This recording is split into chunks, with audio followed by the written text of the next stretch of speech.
we have an update on the scandal of the century. It's been 2 weeks since Adam Levine was accused of cheating on his pregnant wife, but she is standing by her man. Maroon 5 performed at a charity event hosted by Shaq himself on Saturday. There are multiple reports that Adam's wife was indeed there. Now, Adam denies having an affair, but admits that he, quote, acted inappropriately during his 8-year marriage. So what do you guys think of the couple showing a little solidarity? That video looked like he gave his bodyguard a shot. You know, like, do you want to sing this song? I know you can sing in the car. Okay? Yeah, you know, Shaq has been open about his infidelity, and I think that Shaq showed him an entry point back into society. We always say we don't want to judge people on the worst day of their life. It's hard in a situation like this because if what he did is true, it's repugnant. But do we just like to say that, or do we want to do it in real time? Do we want to give him a pathway back? I mean, some people say it's been too soon. I think that's fine.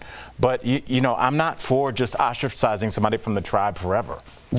Depending on what you've done. Yeah, I'm kind of with you in the sense that if his wife is taking him back, and it seems like she might because she was allegedly there and supporting him, who are we to say what our business is or any other celebrity chiming in on their relationship? What he did was awful, right? He shouldn't have done that. You got a kid, and then especially name your kid after one of the, we all know the story. But it's like, at what point you forgive this person? I mean, make up your own choice. If it was so egregious, don't listen to his music and move on. But at this point of just lambasting everybody who's done something 30 years ago and keeping the same storyline going for 30 years, it's like, let it go. Let it go, everybody. Let it go. I'm not one to, like, of course we talk about everything that's breaking and trending. Was I staying up at night thinking about this? No, I was not.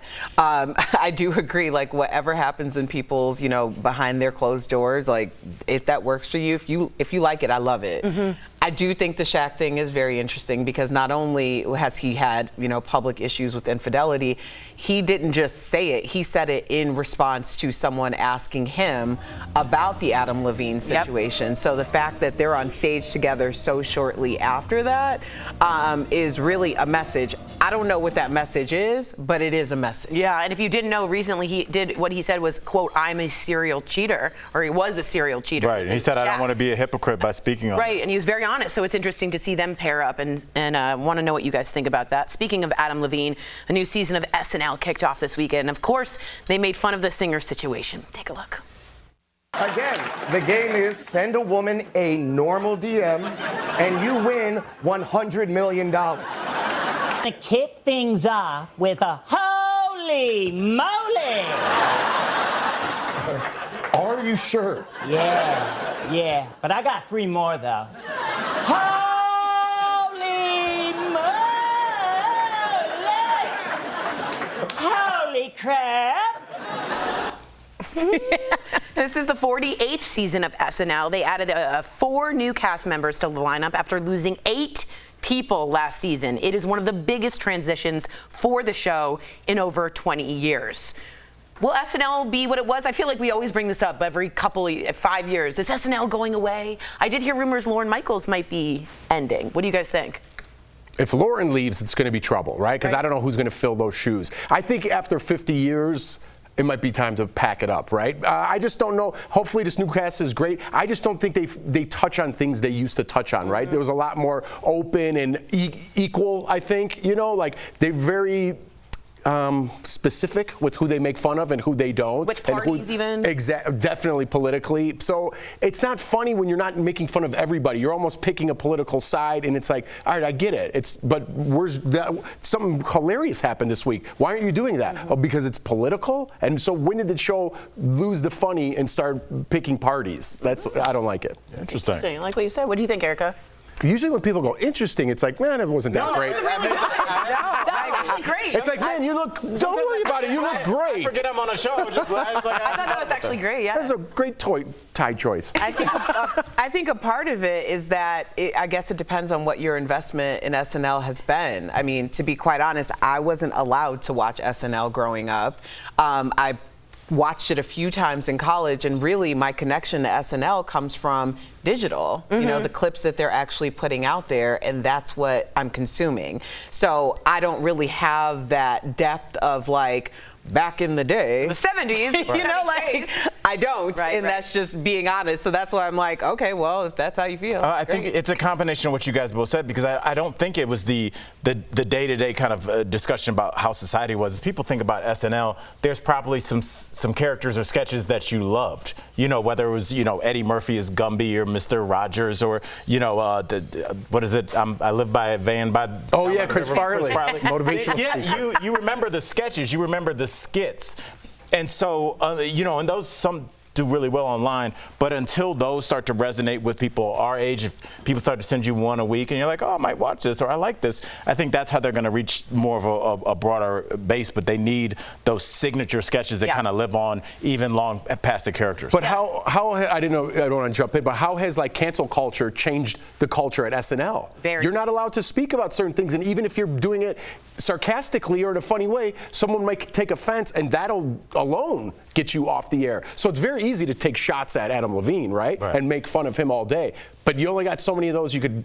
Low-hanging fruit. Yeah, you got to fill up the whole season. Yeah, and I wonder if Lorne Michaels, and maybe it's his age, and maybe it's not, again, all alleged, but I wonder if the cancel culture is what he's saying, I got to get out of this, because he doesn't feel comfortable. But then does that stifle creativity? Who knows? And I always Who think, knows? Well, I'm asking. That's a good question. Yeah. Well, you're on the show, so answer. I'm going to the next segment. I'm so I just have to messing go. with you, Tori. I also feel like everyone's favorite SNL cast was the one they had in high school. Right. That's everyone's. You always have the one you love. It's like that with music or and anything Batman, else. your Yeah. favorite Batman. Yeah, Michael Keaton. Stop trying to sneak Michael. He's Definitely not the Michael Keaton. person Is there that a correct stops. way to walk down a runway? This model is going viral for her unique walk down an ankle-deep mud runway at Paris Fashion Week.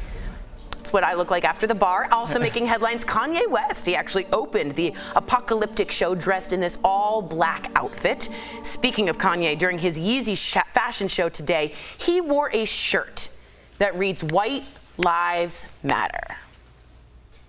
Okay, he can do that. I mean, he is a provocateur. I just, you know, I hope that when you do things like that, you understand the breadth of what you're doing and why that phrase meant something.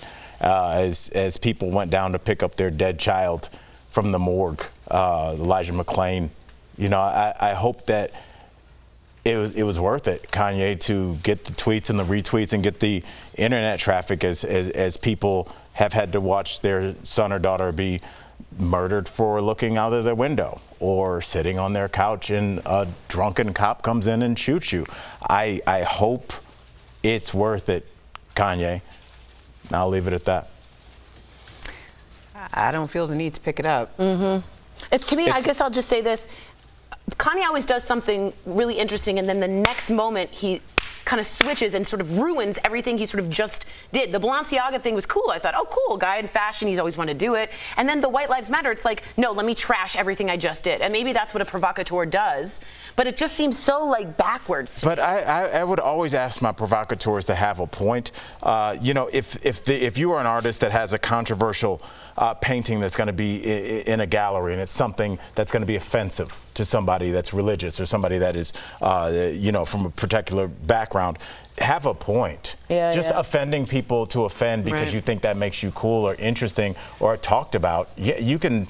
People talk about car accidents. It doesn't mean they're good. It's like, have a reason behind what you're doing, and then we can have that discussion. We can talk about its artistic merits, but if you're just saying, yeah, well, White Lives Matter, well, what does that mean in what context? Or unless that's just how you feel. Right. I think the issue fundamentally, because keep in mind, I'm like deeply Kanye fan. Like, I mean, I'm from Chicago. Yeah, definitely. Like, I only have one tattoo, and it's a Kanye lyric.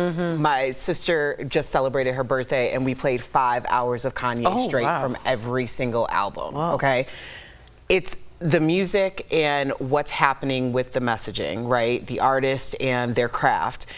The issue that I have fundamentally with what Kanye does and the provocateur is that there are times when he's like, I'm a black man and I'm not being respected, whether it has to do with something in the industry or it has something to do with something in his family.